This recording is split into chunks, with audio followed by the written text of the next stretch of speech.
Windows 7 black screen? Fix it with safe mode. Restart your computer. Rapidly tap F8 key on your keyboard. Highlight safe mode and press enter. Press Window plus R after Windows boots into safe mode. Type devicemanagement.msc and click OK.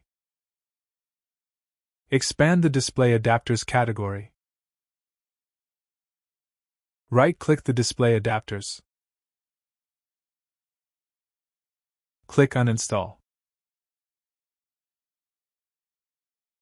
Check the Delete Driver software box and click OK. Restart your computer.